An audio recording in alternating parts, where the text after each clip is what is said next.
Uh, Dear students, welcome to SQuick English Academy. In today's class, we are going to discuss conditional clauses or if clauses. So, there are three conditions in conditional clauses: condition number 1, condition number 2, condition number 3, and another one condition, that is zero condition.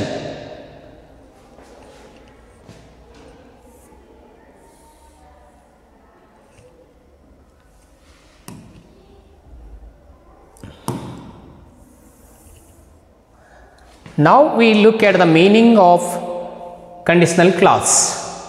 See, conditional clause is also called as if clause. So, conditional clause or if clause, what do you mean by conditional clause? See, conditional sentences are sentences that express one thing contingent or something else. Then see example, if it rains, the picnic will be cancelled, and they are so called because the impact of the main clause of the sentence is conditioned here. So, this is the, see, main clause is there, so that is conditioned. So, dependent clause is also here. So, here in this example, main clause is conditioned by the dependent clause. So, this is the picnic will be cancelled is the main clause here, and if it rains is the subordinating clause or dependent clause. So, this clause is conditioned by this if it rains or dependent clause. Now, another meaning, a full conditional thus contains two clauses. A full conditional thus contains two clauses, that is, one is dependent clause expressing the condition and the main clause expressing the consequence. See, in that conditional clause there are two clauses, one is dependent clause or the subordinating clause, and it expresses the condition, and the main clause, second one clause, main clause, that expresses the consequence or the result of that clause. So, another meaning, so conditional sentences consist of a main clause and a conditional clause. So, every conditional sentence contains mainly two clauses, one is main clause and the another one is subordinating clause or dependent clause, or we call it as also conditional clause. See, next meaning, the conditional clause usually begins with if or unless. ಈ conditional class ಅನ್ನೋದಿದೆ ಅಲ್ವಾ, ಅದು if ಅಥವಾ unless ಜೊತೆಗೆ ಪ್ರಾರಂಭ ಆಗಿರುತ್ತದೆ. If ಅಥವಾ unless ಜೊತೆಗೆ ಪ್ರಾರಂಭ ಆಗಿತ್ತು ಆ ಸೆಂಟೆನ್ಸು ಅಂತಂದರೆ ಅದಕ್ಕೆ ನಾವು ಇಫ್ ಕ್ಲಾಸ್ ಅಥವಾ ಕಂಡೀಷನಲ್ ಕ್ಲಾಸ್ ಅಂತ ತಿಳ್ಕೋಬೇಕು. ಸೊ ನೋಡಿ, the conditional clause can come before or after the main clause. ಈ ಕಂಡೀಷನಲ್ ಕ್ಲಾಸ್ ಅನ್ನೋದು ಇಫ್ ಜೊತೆಗೆ ಅನ್ಲೆಸ್ ಜೊತೆಗೆ ಪ್ರಾರಂಭ ಆಗ್ತಕ್ಕಂಥ ಒಂದು ಕ್ಲಾಸ್ ಇದೆಯಲ್ಲ, ಅದು ಕಂಡೀಷನಲ್ ಕ್ಲಾಸ್ದ ನಂತರ ಬರ್ಬೋದು ಅಥವಾ ಬಿಫೋರ್ ಕೂಡ ಬರ್ಬೋದು, ಮೊದಲು ಅಥವಾ ನಂತರ ಕೂಡ ಬರ್ಬೋದು, ಈ ರೀತಿಯೂ ಇರ್ಬೋದು.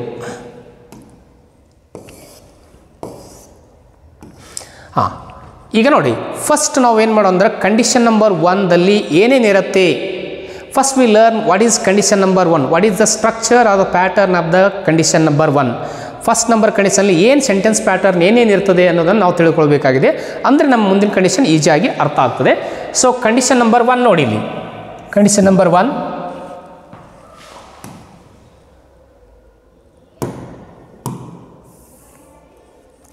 so see, this is condition number 1. What is in the condition number? See, so probable or open condition are possible to fulfill. The first condition we call it as, it is a probable, in first condition is probable is there, or it is called also open condition. So the first condition is possible to fulfil, ಅದನ್ನು fulfil ಮಾಡಲಿಕ್ಕೆ ಸಾಧ್ಯ ಇರ್ತದೆ first condition. So first condition structure ಹೇಗಿರ್ತದೆ ಅಂತಂದರೆ ಫಸ್ಟಲ್ಲಿ if ಇರ್ತದೆ. So if ಆದ ನಂತರ ವರ್ಬ್ 1 ಇರ್ತದೆ. ಸೊ ವರ್ಬ್ 1 ಆದ ನಂತರ will, future simple future will ಇರ್ತದೆ, ಆಮೇಲೆ ಇಲ್ಲಿ verb 1. So this is if verb 1 then will plus verb 1. So this is the structure of the first condition or condition number. ಈ ರೀತಿಯಾಗಿರುವಂಥದ್ದು ಮೊದಲನೇ ಕಂಡೀಷನ್ ಸ್ಟ್ರಕ್ಚರ್. ಸೊ ಬನ್ನಿ ನಾವು ಎಕ್ಸಾಂಪಲ್ಸನ್ನು ನೋಡೋಣ ಇಲ್ಲಿ. ಸೊ ನೋಡಿ ಇಫ್ ಇದೆ ಇಲ್ಲಿ, ಇಫ್ ಇದೆ ನೋಡಿ. ಸೊ ಅದೇ ರೀತಿಯಾಗಿ you go out in the rain, verb 1. So see this is verb 1 here. So if plus verb 1, if plus this is verb 1. ಹಾಗೆ ನೋಡಿ ನೆಕ್ಸ್ಟ್ ಕಂಡೀಷನ್ ಸೆಕೆಂಡ್ದಲ್ಲಿ ಏನಿದೆ, ಸೊ ವಿಲ್ ಇದೆ, ಸೊ ಇಲ್ಲಿ ವಿಲ್ ಇದೆ, ಹಾಗೆ ಕೂಡ verb 1. So get wet here.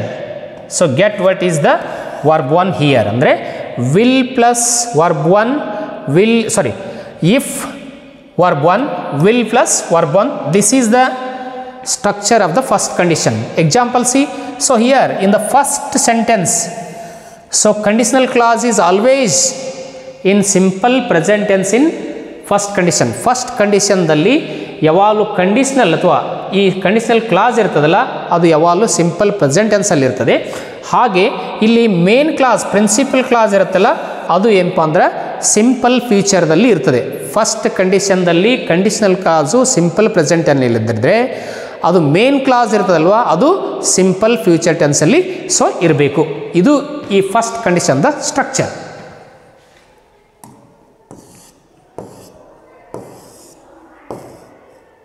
ನೋಡಿ some examples.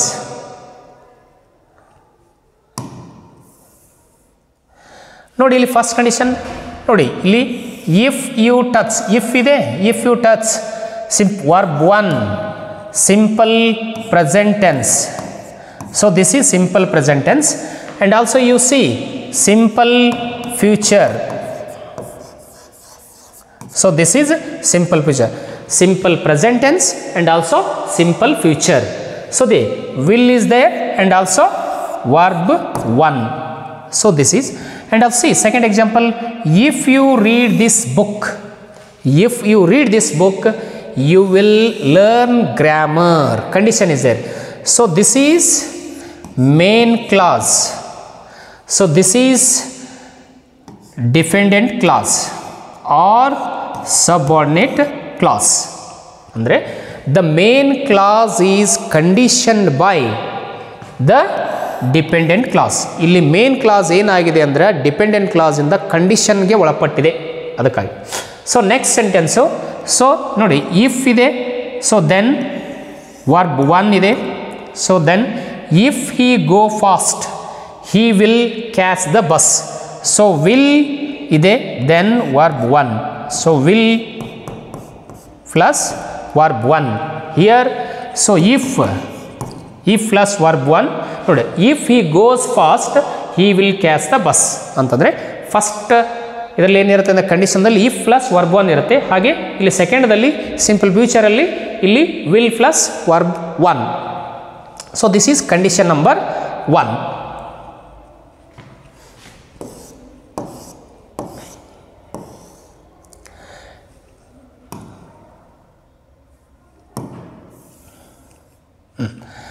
Next we discuss condition number 2. Condition number 2. So what is in condition? Improbable condition.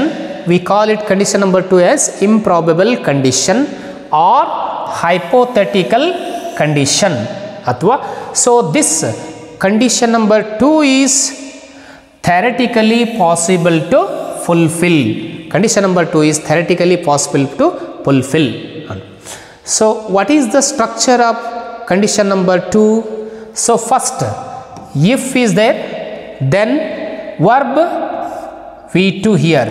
So this is verb 2. Then second would, then V1. ನೋಡಿ condition number 1ದಲ್ಲಿ if plus verb 1, will plus verb 1. Condition number 2ದಲ್ಲಿ if plus V2. verb fast or verb to. And here ಅಲ್ಲಿ will ಇತ್ತು, ಇಲ್ಲಿ would ಇದೆ, ಅಲ್ಲಿ verb 1, ಇಲ್ಲಿ verb 1 ಇದೆ. So that is something. ಏನಿರುತ್ತೆ? ಸೊ ಒಂದು example, if a ghost appeared, see this is V2, appeared, ed is there, V2, and here you know would is there, so that's why V1. If a ghost appeared, we would get frightened.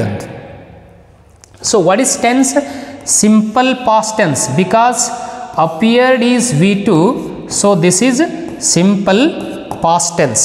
ಇಲ್ಲಿ condition number 2 ದಲ್ಲಿ conditional class ಯಾವಾಗಲೂ simple past tense ಅಲ್ಲಿ ಇರ್ತದೆ.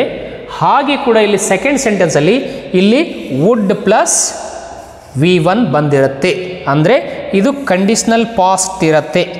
So ಅದು ಏನಪ್ಪ ಅಂದ್ರೆ condition number 2.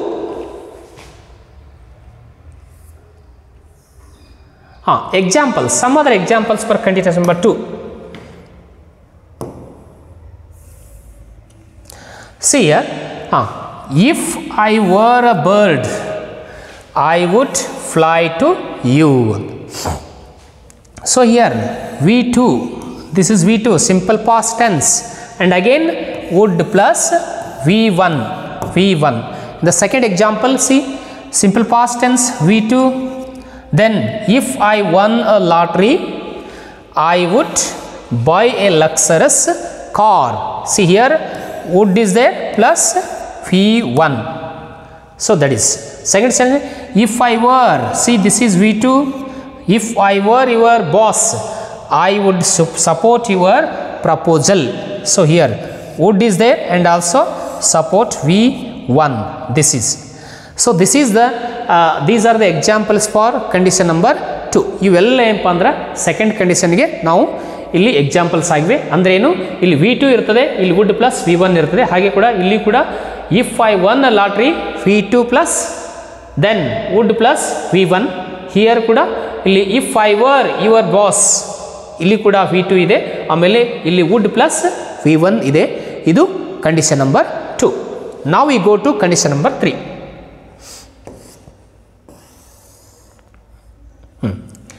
Yes, condition 3.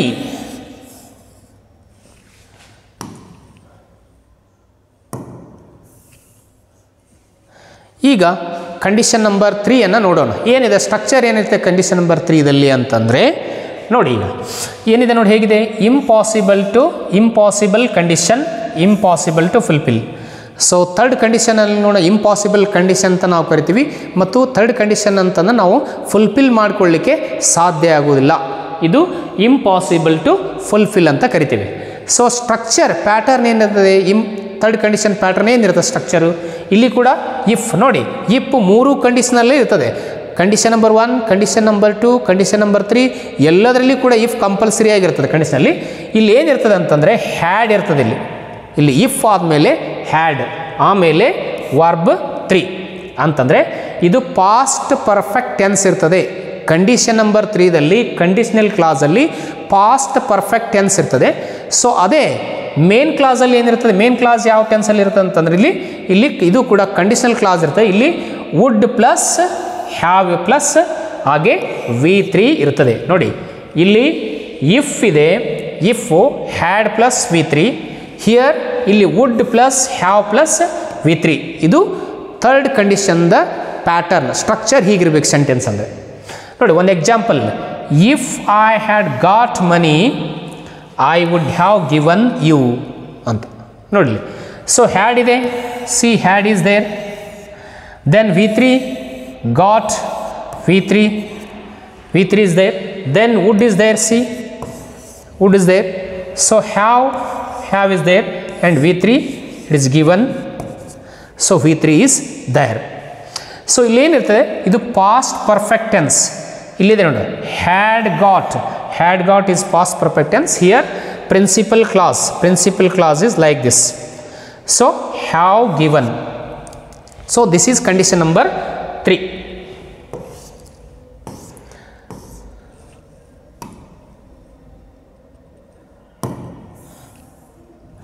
So some other examples for condition number 3 we see. if I had won a lottery, I would have become a millionaire. So here see, V3 and had, here say principal clause, so would plus have plus here V3. So verb both, in both sentences verb should be V3. Next example, if you had gone on picnic, you would have met my sister. Again here is also past perfect tense, gone V3, and also here would plus have plus here also V3. And next, if I had married to Ivanka, I would have been very happy. So here is also past perfect tense, had, then plus V3, and also here so would plus have plus, so this is also we call V3. Next example, again past, see past perfect,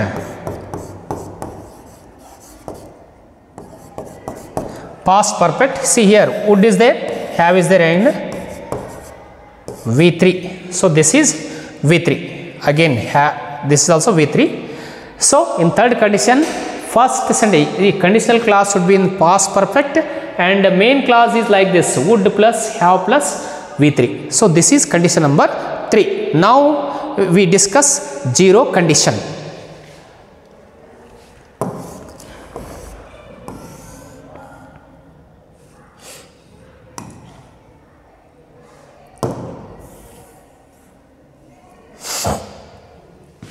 So zero condition, what is the meaning of zero condition? We see here, the zero conditional is a sentence, so which is used to refer to a real situation or general truth. So ಇಲ್ಲಿ zero ಕಂಡೀಷನಲ್ಲಿ ನಾವು refer ಮಾಡ್ತಕ್ಕಂಥ ಎರಡೂ ಸೆಂಟೆನ್ಸ್ಗಳು ಏನಾಗಿರ್ತಾವಪ್ಪ ಅಂತಂದರೆ, ಎರಡೂ ಏನಪ್ಪ ಅಂತಂದರೆ ಅವು real truth ಇರಬೇಕು, ರಿಯಲ್ ಸಿಚುವೇಶನ್ ಇರಬೇಕು, ಇಲ್ಲ ಅಂದರೆ ಸಾಮಾನ್ಯವಾಗಿ ಜಾಗತಿಕ ಸತ್ಯ ಇರಬೇಕು, ಜನರಲ್ ಟ್ರುತ್ ಇರಬೇಕು. ಅಂಥವುಗಳನ್ನು ನಾವು ಜೀರೋ ಕಂಡೀಷನಲ್ ಅಂತೇಳಿ ಕರಿತೀವಿ. ಸೊ ಇಲ್ಲಿ ಜೀರೋ ಕಂಡೀಷನ್ ಎದ್ರ ಬಗ್ಗೆ ಹೇಳ್ತದೆ ಇದು usage? So zero condition to talk about things that are always true like a scientific fact. ನೋಡಿ, ಜೀರೋ ಕಂಡೀಷನ್ ನಾವು ಎಲ್ಲಿ ಬೆಳೆಸ್ಬೇಕಂತಂದರೆ ಅಲ್ಲಿ ಅವು ಹೇಗಿರ್ಬೇಕಂತಂದರೆ about things that are always true, ಅವೆಲ್ಲ ಎರಡೂ ಕಂಡೀಷನ್ಗಳಪ್ಪ, ಎರಡೂ ಸಂಗತಿಗಳು ಟ್ರೂ ಆಗಿರಬೇಕು, ಸತ್ಯವಾಗಿರಬೇಕು.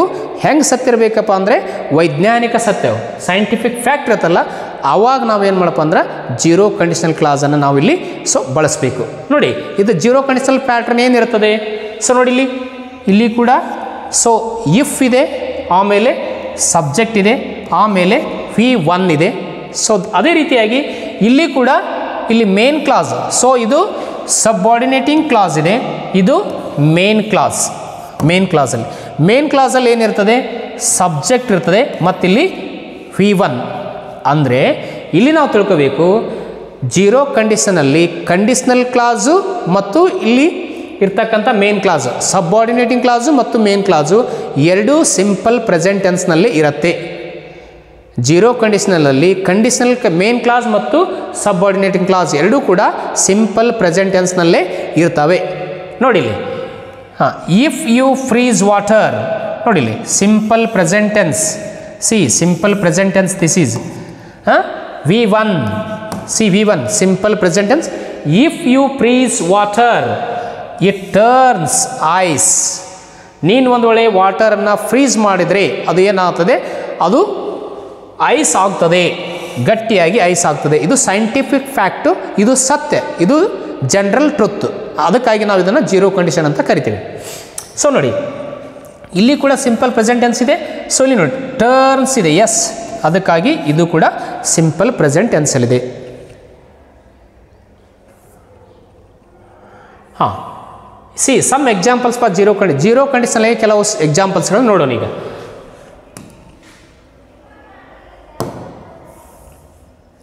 ನೋಡಿ, example number 1, see. So that is also simple present tense.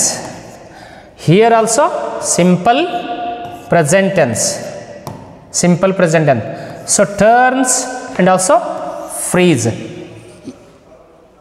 Zero ಕಂಡೀಷನಲ್ಲಿ ಎರಡೂ ಮೇನ್ ಕ್ಲಾಸು ಮತ್ತು ಸಬ್ಆರ್ಡಿನೇಟ್ ಕ್ಲಾಸು ಎರಡೂ ಕೂಡ ಸಿಂಪಲ್ ಪ್ರೆಸೆಂಟ್ ಟೆನ್ಸಲ್ಲಿ ಇರುತ್ತೆ. ಸೊ ಅದರಿಂದ if you heat simple present tense. Again if you heat see it boils, it's also simple present tense. So that is also ನೋಡಿ. If students miss the examination they fail in exam. So it is also simple present tense.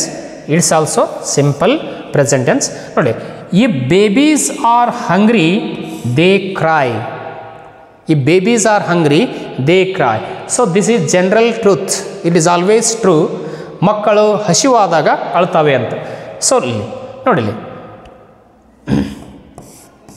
simple present tense, this also simple present tense. So next example, if I touch a wire I get burned.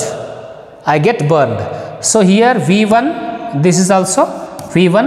So that's why it's also simple present tense. ಇದು ಕೂಡ simple present tense ಅಲ್ಲಿ ಇದೆ.